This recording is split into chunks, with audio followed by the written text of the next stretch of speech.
This is Radiohead. Broadcasting live on DallasCowboys.com. And the official Dallas Cowboys app.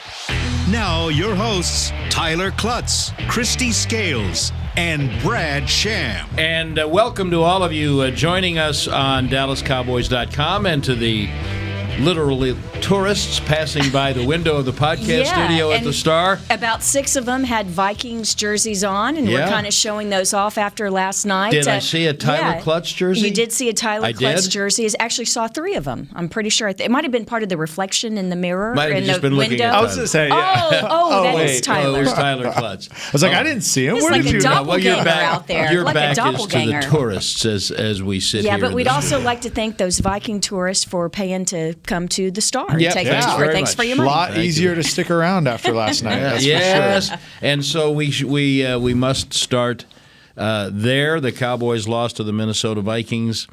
I'm still reacting viscerally, Tyler. When you played, now the 24-hour rule and everything else, and that's hard. I think sometimes some games are harder. Yes. But would this be one of the games where it would be a little harder to let it go? Yeah, so I would say usually Monday afternoons are when you're starting to come down a little bit. You're starting to say, okay, look, relax, let it go. That 24-hour rule is when you let it go. I would say these are those weeks where like saltiness is all-time high right now because you're still looking back and you're saying, okay, there was a lot of opportunities for us to win this game. There was a lot of things that we did that was maybe out of character from a performance standpoint. But then also we just left stuff on the field. There were just dumb things that we did to put ourselves in that situation. So examples, please. So there's a couple, and I want to start with one in defense. And we're talking about that punt return that Tavon had in the fourth quarter. Everyone's freaking out over, okay, why didn't he run it? He had all this room. He had all this room. You got to remember, the cover team, when they see a fair catch signal called, which he called very early in that punt, he had that decided before he even saw where that ball was going to end up. Let me just interrupt you. 17 seconds, I believe, was what was on the clock. Yes. Right when they punt. Yes. Okay, so keep yes. going. So, yes, there was some room. But you got to remember, as a cover Tyler, team. I'm sorry. And Tyler, for the people listening, Tyler played a lot of special teams at various levels of collegiate and professional football. So you kind of know we need to respect your opinion about what the people are thinking on these coverages. And I'll say this too. I had to be a try-hard guy because I didn't have the athleticism that the other guys did. So I had to know the game. And I'm not saying I'm smarter or I'm anything, but I was heavily involved. You couldn't make a mistake. That's exactly a mental right. mistake. That's right. So as a cover unit, you see a guy give a fair catch. Your coverage now changes. I'm not worried about my lanes because I know that he can't return this ball. Now, if he muffs it, I've got to be in position to get the ball if it becomes a fumble, but I don't have to worry about my coverage lanes. It just changes. So everything on that sideline that Tavon caught the ball, that whole coverage unit who usually has to have contain, there's always a contain guy, there's a speed guy that comes down and fronts up the ball. It all just dissipated once he went for the fair catch. Yes. Is it also therefore fair to conclude from that when we look at the play live and we see that there's an acre of room in front of him, ton of space, but that one reason there's a ton of space is because all the guys who are running down under that punt have seen him call for a fair catch, and they're not doing the same thing they would normally do. Called for a fair catch and let off the throttle. I'm not saying they quit. So you watch on the film, you'll see the throttle is let off, and Marinelli calls it a loaf, right? If there's a change of speed, you'll see the change of speed happen when that fair catch. And then also just lane dignity, right? The spread, the net that you cast out on a punt coverage unit, it just changes. So I'll say that was one that, and then you saw he went over to the sideline, had a conversation. It looked like, oh man, maybe I should have returned it, but he and I wasn't in there, but my assumption is that he had some direction. Oh yeah, to save some clock. He said take he was a fair told. catch as long as the ball, it's in a decent position that he's not kicking it 65 yards and you just have tons of space and you've got time to make up some ground. Okay, but that particular situation, it was smartest pre-snap to say, take a fair catch. But what surprised me, though, was that on the punt return, Tavon's back there being told to fair catch it, which is great, but they weren't going to pressure the punt. It was not an all-out You're right. to It block was a the return. punt. It definitely was a return. It was a return, but he wasn't going to return the ball. So that's what surprised and frustrated me a little bit is why didn't you go for the punt block? Yeah. And then I'm watching, I'm like, oh, well, they're not punt blocking, they're setting up their turn. And I look back and he fair caught it. Now, I agreed that it was the right thing to fair catch it, but I thought it's because they were going to be rushing on the front end. A rush, now you risk roughing the punter. So anytime that you're telling guys to rush, you have to be in a situation that it's either, okay, this is it, this is all out or nothing, or, okay, if we take a penalty, it's not the end of the game, right? That's why you see these random all-out blocks come in just at random times in the game. But that scenario, if they got a roughing the kicker penalty, that would have ended the game. That was done at that point. So you can't risk that. And I can see Tavon, just knowing him and knowing his makeup, he wants to make a play. He knows that's what he's there for. Yeah. Well, there's 17 seconds left. The clock starts when his hand touches the ball. I can see him running around for 10 seconds trying to find and now you've lost your opportunity. And that's why you say tell him to fair catch it. So I really don't have a big problem with all of that. No. So again, I think we're working from the end backwards, right? Because that's what everyone remembers and that's what's relevant. It's sticking in our mind. There's obviously, 3 3/4 of a quarter of play that got the team to where they were in the last couple minutes. But obviously Dak was throwing the ball well. Our passing game was on point.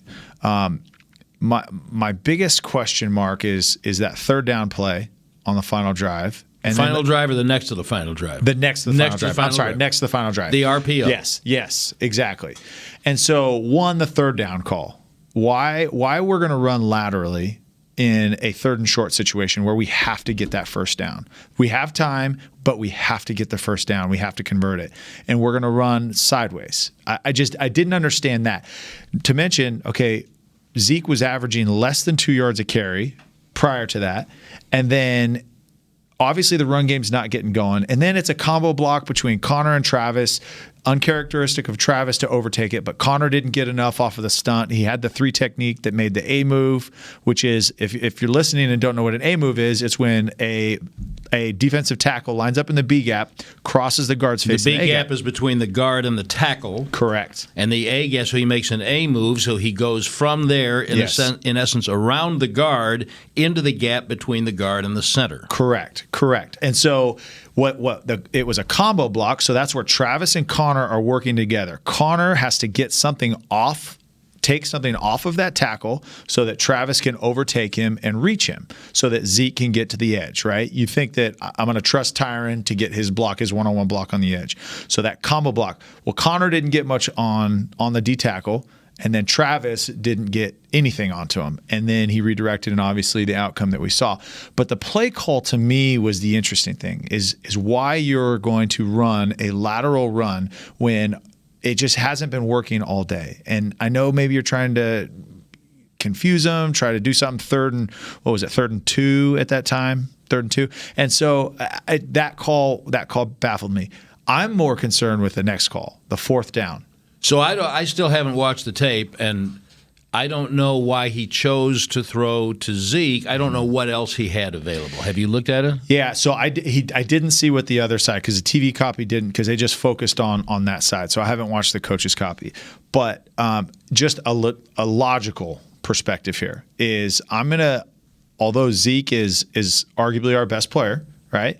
Not the momentum that he had, that he wanted to have. Maybe not last night. Last night it might have been Amari Cooper. But you are now putting the fate of the game. You're putting the fate of the game on. See, Travis was upset because he didn't get any help there. And here's the throw. So you're putting the fate of the game in a guy that is not paid to run routes and beat people one-on-one. Although he is talented, and you watch in camp, he runs routes well, he catches the ball well. That's great. But you're now putting the fate, and he didn't look anywhere else. He knew he was going to Zeke. He had that decision made.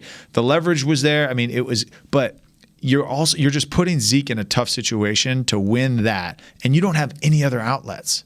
You don't have anything else. I thought that would have been a great time for a design draw, empty it out, hold the ball for a second, find a lane because they were only quarterback draw. A quarterback draw, yes. Yeah. And you've got lanes there. You empty them out. You pull Hendricks out of the box. Now you've got 5 in the box. The numbers are in favor, and you've only got to get 2 yards. You've got a strong quarterback and who's willing to put it all on the line. By 4th down, they had lost yardage. So wasn't it 4th and 5? 5. Mm-hmm. Yes. 4th and 5. That third down run that we talked about. Because Zeke lost 3 yards. Yeah, it was on that. 2nd and 2, and then it was 3rd and 2, and then it was 4th and 5. Yes. And Kendricks made a great play. I mean, he sold out. He sold out on the ball all the way. He was playing the ball, not the man, the whole way. And that's a play that most of the time it is going to be a completion to Zeke, and the backer's going to play Zeke instead of the ball because otherwise Zeke will catch it and run downfield. So sometimes you got to tip your cap. But Kellen Moore, we're back to him being a bum again.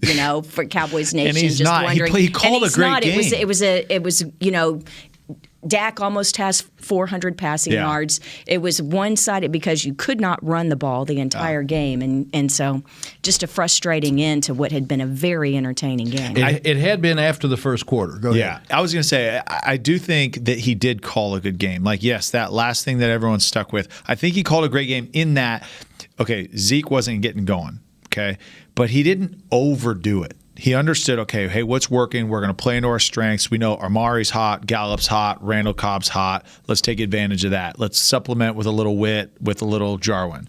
I think he did a great job, and Dak did a good job mixing it up, moving it around. So he called the right things. I mean, you've got to keep the defense honest by running the ball, but, I mean, our run game was completely uncharacteristic of us all night last night.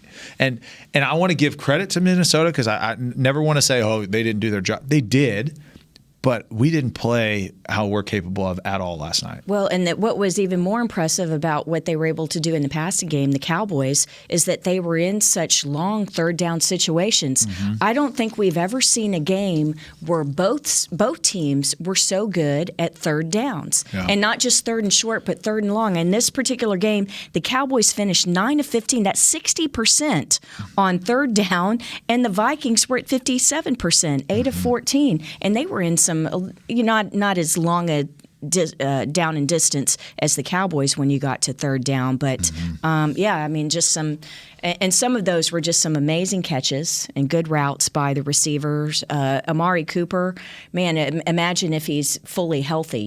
He is limited in practice, gimps around all week, gets out there on Sundays, and just the toe tappers and even some of the crossings and cut, all of those, just amazing the way they were able to complete those balls on third down. Cooper and Randall Cobb and Michael Gallup, Cooper and Cobb particularly, were next level. They were great. Yeah. Mm-hmm. You cannot say that, in my opinion, about the Dallas defense most of the night, and I don't remember how many times the ball went down the field. This was all running game. I know Kirk Cousins hit his first 3 passes, and 2 of them were screens, and 1 of them was a 1-yard touchdown. Mm-hmm. And there was a lot of that. And to me, and Tyler, you're much more equipped to address this from both sides because you've played both sides of the ball. But when you are prepared for the screen game and you are prepared for the other team to run the ball, and you give up what they gave up in the screen game and the running game, and then some players are not thinking about what they should be thinking or doing what they should be doing. Is that an unfair assessment? No, that's exactly right. So when you get gashed for screens, that is when you are undisciplined, your eyes are where they're not supposed to be, and you're thinking about doing more than your job, right? So that's when you're thinking about, okay, I got to get to the quarterback, or I've got to get to my coverage, or I've got to make a play, as opposed to, okay, I've got to read my reads, and I've got to be where I'm supposed to be. Open field tackling last night, to be honest with you, was not great. No. There was a lot of arm tackles, and Dalvin Cook has showed early in the game, you're not going to tackle me with arms. You've got to run through me. And so, the difference, the difference between our two backs is Zeke didn't run through arm tackles last night, and Dalvin did. Granted, there was more bodies on Zeke than Dalvin at the line of scrimmage, but back to the screen. So that's credit to DeMarcus Lawrence. Like, he had 3 or 4 plays where he ran down the screens from behind. Mm-hmm. Yeah, I thought he played pretty well. That's really tough for a defensive end to rush a passer, turn around, put his foot in the ground, and run down a running back or a receiver. Hustle play. kudos to that. But we're talking about linebackers here. Right, this is where the miscues happen, because you've got Leighton, you got Jalen, and you got Sean or Joe Thomas that were in there. And I'm not the guy that's going to single out guys, but I'm looking at Jalen and Leighton and a little bit of Sean here. Is you've got your coverage responsibility, right? You've either got number 2 or number 3 if you're in a zone, or you've got your man if you're in man coverage. You know, the number 2 or number 3 receiver. Okay. What happens on these is you stall and you can't beat a block. You can't beat an offensive lineman coming in the open field. You have to beat those blocks. Now, they're not saying you have to beat that block and make the tackle. You have to beat that block and make the ball go where you want it to go, where your help is at. So that is where the mistakes are made is, okay, hey, if I've got outside leverage here, I have to beat the block to the outside and I have to force that ball back to the inside where my help is. So is this correct to say about the essence of Rod Marinelli's defense, whether it's in a traditional rushing the passer or in a game like this? The whole thing is based on gap integrity and being assignment sound. This is insight from someone that has been in this building for a long time. That's his defense. That over and over and over. Alignment and that's assignment. what you hear is gap integrity. And let's explain what we mean by gap integrity. That's right. And so gap integrity is everybody has a gap. Maybe 1 or 2 guys has the responsibility of 2 gaps, and that's generally a safety or a middle linebacker, right? You've got a front side and you got a backside gap, but everybody has a gap that they are responsible for. Edge guys, DeMarcus, Robert Quinn, their job is to contain. You always hear Rod Marinelli talking about getting upfield, right? You've got to set that edge. You've got to go up the field, because what does that do now? That eliminates the outside of the field. That eliminates 20 yards on each side that now you don't have to defend. Okay, now we're going to take that field, take it from 52.5 yards, and we're going to take it down to 32.5 yards. Now you've got 10 guys inside of that, 9 guys inside of that box to defend that much. It's a lot easier when you do that. So from there, now we're going to cut that pie down even a little bit more. Now we've got, okay, and I don't want to go through a whole diagram, but essentially you go D gap is generally the widest. That's outside of a tight end. Then you go C, then you go C, then you go B, and then you go A, based on every person you move inside of. There has to be a body controlling every single one of those gaps. Not just in, but controlling. Controlling is key, because now if you have B gap responsibility, and you're in the B gap, but that guard runs you 10 yards outside, what does that do now to the A gap? The A gap now becomes one man to defend 10 yards. Right. And that's when you see big gashes. So with this defense, the point is penetration and gap responsibility. So you have to penetrate and you have to hold your gaps. Where we missed, and then this goes into the passing. I'm sorry, let me interrupt you one more time. Yeah. If you're in your gap and you see the ball apparently headed toward a gap over there, and you say, I'm going to go make the play in that gap, your gap's empty. And part of this, too, is, and not to make it sound really easy, like you have to just be where you're supposed to be and you're going to make a play. You still have to beat a professional football player on the other side of you. So you've got to get off of those blocks. But that's why you sign $60 million contracts. That's why you are as high paid as you are, because you have to beat the person across from you more times than not. And last night, we got beat as a defense, as an offense, as a special teams unit, as a team. We got beat more often than we beat them. In this defense, if you do not maintain gap integrity and you are not assignment sound, which is self-explanatory, that's what happens. That's trouble. That's what happens. Screens are what exposes you the most. And we'll take a break with Tyler Clutts and Kristi Scales. I'm Brad Sham. This is Radioheads.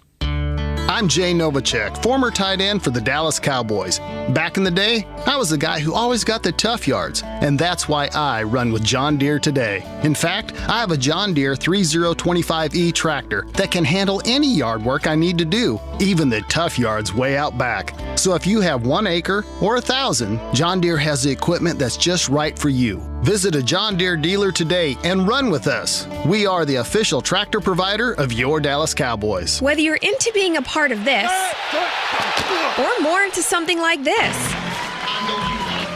SeatGeek has the tickets to the events you love. It's the easiest way to find, buy, and sell tickets. Plus, with their Deal Score technology, they'll recommend the best seats in the house at the best value. So the next time you're craving this, Ready? Blue 20! download the SeatGeek app and let's go. SeatGeek. Want to use what the pros use? How about the official men's skincare brand of the Dallas Cowboys, Jack Black? Right now, you can get the Jack Black Starter, a curated collection of Cowboys locker room favorites for just $10 with free shipping. The starter includes 4 Jack Black skincare favorites, plus a full-sized intense therapy lip balm. Go to getjackblack.com/Cowboys and use the code word TEAMJB. That's getjackblack.com/Cowboys. The Jack Black Starter, $10, free shipping. Ready? Okay. Give me an S. S. Give me an O. O. Give me an S. S. Give me an O. O. What's that spell? So. Are we gonna win? Not if we play like we cheer. Just okay is not okay.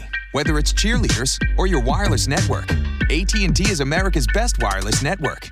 Best network based on GWS One score September 2019. Back to Radioheads. Welcome back with Tyler Clutts and Kristi Scales. I'm Brad Sham. Cowboys now are 5-4. I'm losing track. In November. And here's the thing, and I'm torn, so please both of you weigh in, because the one part of my brain wants to say there's still half a season to play, and mathematically what this means is the best they can be is 12-4. Yeah. And I thought they were going to be 11-5 before the season started, and they can lose another game and still be 11-5 mathematically. On the other hand, if you don't at some point step up and win a game like that one, and it was a winnable game. It was. Yes. That's the thing that hurts. Yes. It's a winnable. But sooner or later, if you don't win one of those games, then I don't know how you have the cachet to stand up and say we're as good as anybody else, because clearly you're not. Yeah, well, and the other part you might be able to be, but you're not right now. That's certainly not. Can't claim to be among the top in the NFC because you've dropped to not only Minnesota but also Green Bay and New Orleans. The Jets thing is really going to come back and to bite them if they don't get things going. But I think part of the disappointment in that record is not just dropping to those top NFC teams. It's that the team started 3-0. The Cowboys did, and of course, that was a lot easier part of the schedule and everything. But such high hopes, and I just remember the day after that third consecutive win, and of course the Eagles were really struggling back then, and it's like, all right, the magic number to win the NFC East is now 6, and it's like, guys, there are 13 more games to play. You put the cart way ahead of the horse. But the thing is, you say the Eagles have a lot easier schedule the rest of the way, and it's going to come down to playing at Philadelphia, Cowboys at the Eagles in late December. But you can't say that because the next game is Detroit, and guess what? They didn't have Matt Stafford yesterday, and they may not have him this week. So that's the thing in projecting and looking past the next game, and that's the reason why the players and coaches don't do that. Yeah, it is amusing. Sometimes we'll talk to guys on the TV show after the game, and Antoine Woods literally didn't know who the next opponent was, and that's good. Yeah. I'm glad he didn't know. Yeah. I'm glad he didn't know. Yeah, and who we have next, right? And I'm looking through this, which is kind of funny because as I'm looking at this, in week 3 that you talked about, would you think that the easiest on paper team that we're playing in the rest of our schedule is the Rams? And because they've really been struggling. I know. They've really been struggling. But that speaks to, and that's still a very dangerous team. I mean, that's Absolutely. Almost an all-star team. But you've got the Lions next week. Okay, with Stafford gone, okay, let's. Weird things have happened up in Detroit when the Cowboys have and played even there. Here, so nothing's given. And even here, Matthew Stafford's given. always at the heart. They are a completely different team if he's not able to play. That's exactly right. But then you've got the Patriots. Oh. Then they're okay. Yeah. Then you got the Bills, who are rolling. They're good, but didn't they lose to Cleveland yesterday? They did. They did, but they're good. They are a good team. And that's an unfamiliar. Now, same thing for them, plus travel, but it's an unfamiliar team on a short week, and you're coming back from New England. Yeah. Yes. Yeah, and they'll be fired up. Buffalo will to play on Thanksgiving Day in front of a national audience, and Cole Beasley will probably and they catch have 14. not forgotten 92, by the way. That's well, the fans haven't. and players, some of the players were. And it's not just that; they're still mad diapers. about Brett Hull being in the crease. Actually, that's true. That is true. That's a Dallas Stars reference, by the way. On the road in Chicago. In Chicago in December, which is, I mean, look at what it is in Chicago right now. I mean, the chances of it being a very cold game, which we traditionally don't play well in. Ask Kristi about playing in Chicago in December. Tyler, we're going to do a whole podcast before the Chicago game on that. That's 100%. And we'll have Tyler's and Kristi's tips and tricks for staying warm in -0 wind chill. And then you get the fourth quarter of the year. Yeah. Well, we're in the fourth quarter. We got the last two games. We've got the Rams, Eagles. It's L.A., Philly. And then Redskins and Washington. Okay, yep. So the Chicago starts the fourth quarter of the year. Correct. Okay, yeah. So we got 3 weeks that are going to be a challenge. Bears, we don't know what team that is right now. Good defense, offense is struggling, but then you got the Rams, who can be as dangerous as they want to be. And obviously the Eagles are going to show up. They think that they're still in this, and then they are. The Redskins. No, they're saying there's a difference between being in it and really thinking and believing that you're in it. And I think they are a team that believes that they can win this. Yeah, for sure. So it's just it's going to be a long road, and to have the last few weeks that we've had, the inconsistency, and then especially just capping it off this last week. Hopefully this was something that woke these guys up. We thought those 3 straight losses would do that, but I heard a stat that Coach Garrett's 1-8 coming off of buys. Is that correct? I hadn't thought about that, but I think that's right. However, no. The games after buys. The week following a bye. The week following the bye. The week following But that the was bye. last week, Yeah, right? that was last week. I think he's 4-5. 4-5. Okay, 5. thank you, Kyle. That's Kyle Yeoman, our producer. Kyle, thank you. Apologies. Yeah, okay. But still. But his record is better in November. Yes, yeah. Than it is in October and September. There's every reason that I'm choosing my words carefully. Mm-hmm. There's every reason that they could have a very strong second half of the year.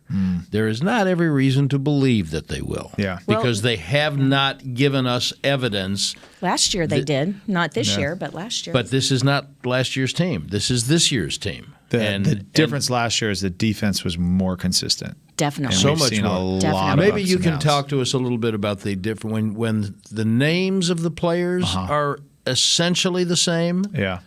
Why is one year's team so much different from the next year's team? So, the players individuals can all be very talented and very good, but the camaraderie, the culture, the buy-in, that can vary, and that can vary fairly quickly.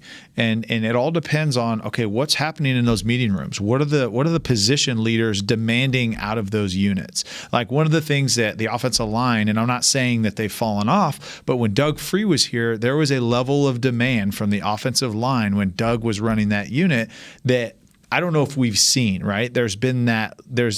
And you see it more than me. Travis is a great leader. I think Zach's Travis a great leader. Zach are pretty good. So I've been gone since Doug has been gone. But one of the things that I did notice was how good of a leader and the standard that he set for his guys.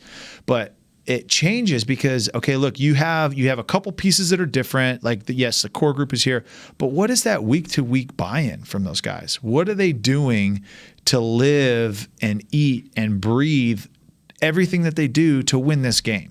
And that can change. And I don't know. And I don't know what's going on here. I don't know if there is that, if it's just some bad breaks and, maybe there was some information. I don't know what the reasoning is, but I will say this. On a week-to-week basis, when you see guys consistently showing up, that gets you encouraged. I just think that there's too many ups and downs right now, even on an individual basis. I think as a defense as a whole, but on an individual basis, there's some games that guys are showing up, and then some games you don't even know if they're on the field or not. And that's what worries me a little bit. Whereas last year you saw a very consistent level of play from our linebacker group, from our DBs, and from our front. Yeah, it is an interesting time in Cowboys history in terms of you look at the team leadership and you're kind of moving from one phase to another, but without the crisp page turn.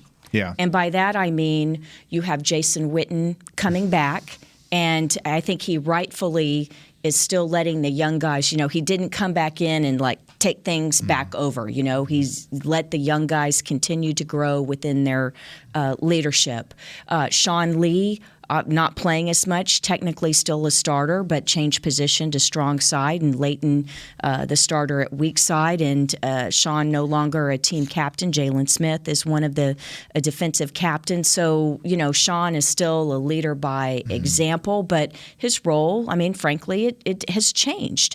And so I think a lot of times when you have these veteran leaders, they're parentheses, gone. They miss Tyrone Crawford. They miss Tyrone Crawford a bigger loss lot. than they anticipated. And that's the thing about Tyrone Crawford is, not just that he had been a team captain prior, but one of those guys that did the real dirty work. And playing defensive tackle, playing defensive end, moving along the line, not showing up in stat sheets. I would sometimes do some stories. They're like, Tyrone Crawford is a team captain, but he doesn't even do that much. I'm like, well, it may not in the stat sheet, but impact that he has but the impact he has is amazing. And so him not being, I think there's a difference in being in meetings and doing your workouts and stuff, but it's different from being on the field, shoulder to shoulder with those guys every day but when on the field. But sorry, Kristi, when a guy has surgery like Tyrone did, he's not even in the meetings all, because frequently they're getting, just by nature of the logistics of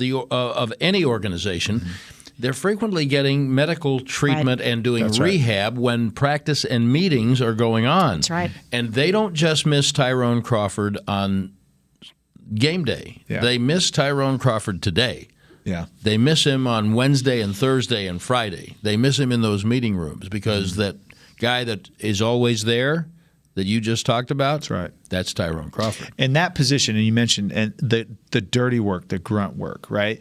Like there's the flashy and you've got the receiver core that's phenomenal, making big plays right now, like in the spotlight. There's some guys, but the guys that do the grunt work, the guys that are consistently putting their body on the line and they're showing up and they're there every day, there is a level of respect inside of that building. And so those guys, when they lead, when they speak, people listen because, okay, I know that he's sacrificing for me. I know that he's making sure that my goal, our goal, is just as or more important than his individual goal. That's the sign of a leader to me. Not when, hey, I'm getting the stats, I'm getting the attention, I'm getting all these sponsorships, I'm getting all these deals. It's more about, okay, he doesn't get any recognition, but he's still showing up every day and he's doing everything for this team. Whatever he says, I'm going to follow. Yeah. And those are the people that you want to, think about it in a military perspective, right? Are you gonna respect the general that sits up on the horse and sits in the back and doesn't actually go out? Or are you gonna respect the guy that leads the group out to battle on the front lines? That's the guy I want to follow. That's right. I was just going to follow up on one thing. Just finished writing a story on Tyron Smith for the Game Day program, and Kurt Daniels, who's the publisher, he wants a long feature. Brad and I will get these assignments sometimes. And Kurt's like, Kristi, we need one on Tyron Smith. It's like, well, thanks, Kurt. You need a long one on Tyron Smith because Tyron does not talk. He's a very nice guy. He's a lovely dude. He really is. But the one thing he does not want to talk about is himself. Yeah. Okay? Yeah. Because he really is a humble guy. Yeah. And so it's like, okay, well, what I'm going to do, I'm going to ask him what's the greatest compliment that someone can pay him, or what's the greatest one he's ever received. And then I'm going to talk to his teammates, his position coach Mark Colombo, and his teammates along the offensive line, and get them to tell stories and things. And so Tyron doesn't talk a lot. even in team meetings and on the field, but guys like Brandon Knight, guys like Connor Williams, these young offensive linemen talk about they don't know the old commercial reference of E.F. Hutton. When E.F. Hutton talks, people listen. Mm-hmm. But Tyron Smith is the E.F. Hutton of this team because he doesn't say a lot, but when he does, not just the young guys, but everybody perks up. Mm-hmm. And what Brandon and Connor said was really interesting. They said, we don't want to let him down. And I thought, now that's the essence of leadership, is I'm going to emulate what you're doing. I'm following your example, and I want to do that not just because I know that I'm improving myself, but I don't want to let you down because you've set that standard. I hope Tyron makes a speech this week. I know. I think it'd be a really good thing. One more break, and we'll be right back on Radioheads. Ready? Okay. Give me an S. S. Give me an O. O. Give me an S. S. Give me an O. O. What's that spell? So. Are we gonna win? Not if we play like we cheer.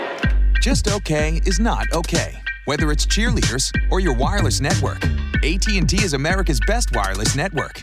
Best network based on GWS One score September 2019. It's time for tailgating with the OtterBox boys. The OtterBox that builds those crazy protective phone cases? Yup, and now they're changing the side dish game with the OtterBox Trooper Soft Cooler. Lightweight, mobile, and leak-proof, Trooper is perfect for blitzing a crowded parking lot with a Frito pie. Amazing. Hey, you think I could fit my 7-layer salmon salad into the Trooper cooler? Yup, but please don't. And that's been Tailgating with the OtterBox boys. Learn more about the Trooper Soft Coolers at OtterBox.com. Whether you're into being a part of this or more into something like this, SeatGeek has the tickets to the events you love. It's the easiest way to find, buy, and sell tickets. Plus, with their deal score technology, they'll recommend the best seats in the house at the best value. So the next time you're craving this, Ready? Blue 20. download the SeatGeek app and let's go.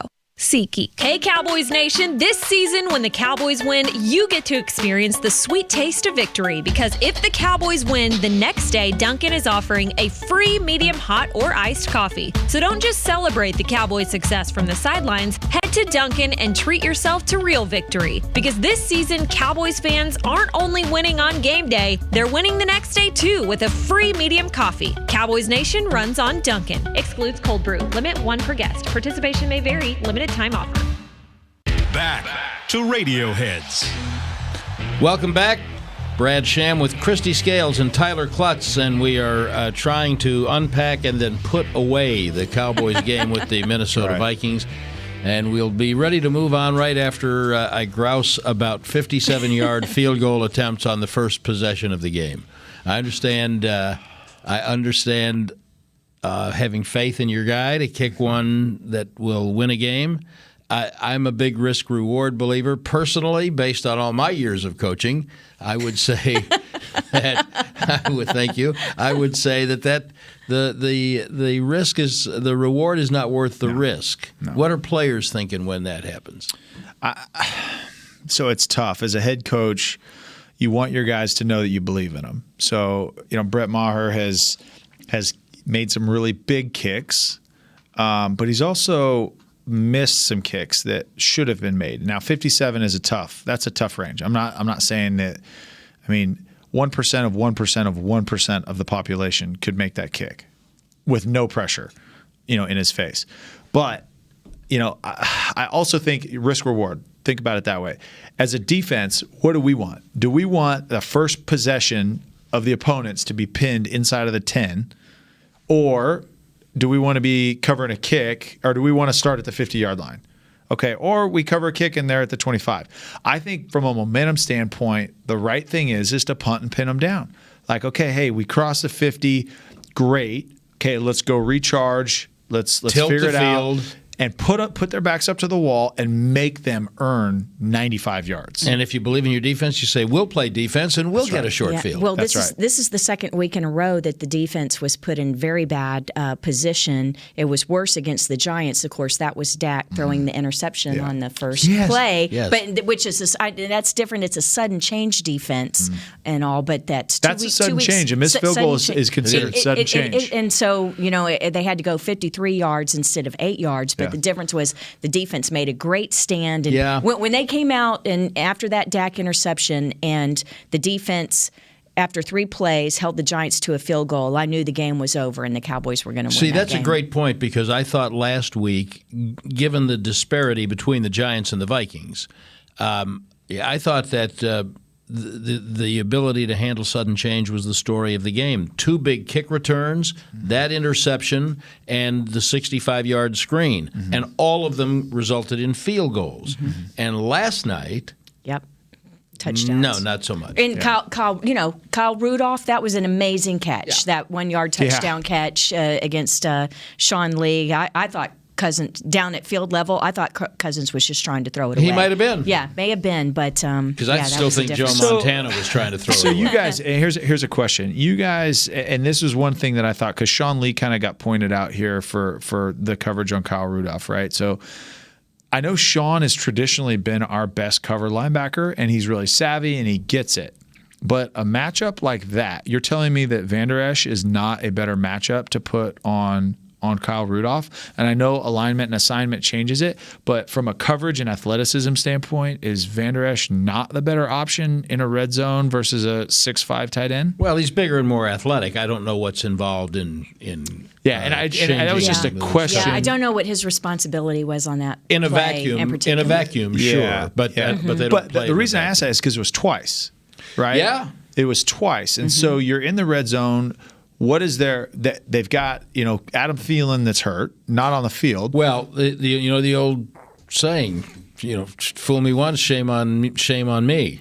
Fool me twice, shame on you, or something. Backwards, yeah. Fool me once, shame on you. Fool me twice, shame on me. Thank you, President Bush. Emulating George President Bush. I'm emulating George Bush. Very presidential, Brad. Fool me twice, it's a real shame. But you know what I mean. Yeah. But to your point, that first initial drive, I think the right decision needs to be pin them back and give our defense a chance to feel and get that momentum because, yes, whether you trust them to go execute or not, they can go out and earn that and create something. Yep. You pin them back, that's a huge win. Yeah. And so I agree with you. Okay, so 3 minutes left to talk about, sadly, I think one of the things about this team is that it's paying a lot of great lip service to all the right things and not backing it up. I think that's sadly the story of this team through 9 games. And now they're saying all the right things 24 hours. We're on to Detroit. But how do they do that? You've been in locker rooms. Yeah. How do you do that? You've got to immerse yourself in the next week. You have to look at yourself for 24 hours, and you have to say, okay, what did I do last week? It wasn't enough. Okay, did I not spend enough time in film study? Did I not take enough time in recovery? Did I not sleep enough? What did I do last week that was not enough? Because you've got to go back and look at your performance. Okay, hey, was I where I needed to be? Did I know the game plan? Did I know my responsibilities? Now, physically, did I execute those things? Because a lot goes into it. And you have to immerse yourself in what is next. You have to learn from it, and then now you got to go apply it. And I mean, look, you need to be disappointed today. You need to feel that because that needs to be motivation. And you've got to use that going forward, but bury yourself in preparing. And that's really it. And the staff needs to do the same. The staff needs to look at it and say, okay, hey, what did we do that worked? What did we do that did not? Who are we as a team? Because I still don't know if we know that truly, especially on the offensive side, right? 1 week we're this, 1 week we're that. We're trying to create this. We're going to run a double reverse with a pass with Randall Cobb. That's what we put in over the bye, and we've just been looking for the opportunity to put it in. Who are we, and what are we going to continue to do to be successful? And immerse yourself in that and bury yourself in that. And that's the only way you get over a game like this and use something like this for good. And Belichick's always about, hey, winning is as good, or losing. The whole thing about learning from when you lose and taking that, and that is more beneficial than actual win. Yeah, because Brad, everyone that we've talked to, the most successful players, they'll say that the sorrow of losing is so much greater than the joy of winning, and that's the motivation. The coaches tell me all the time, there is no joy in winning in the NFL. There is relief. Yeah. There is gut-wrenching sickness, not sadness, sickness when you lose, and that's what you got to keep with you. And now, to further paraphrase Bill Belichick, we're on to Detroit. There you For go. Tyler Clutts and Kristi Scales, I'm Brad Sham. Thanks for being with us on Radioheads. This has been a production of DallasCowboys.com and the Dallas Cowboys Football Club. How about this, Cowboys?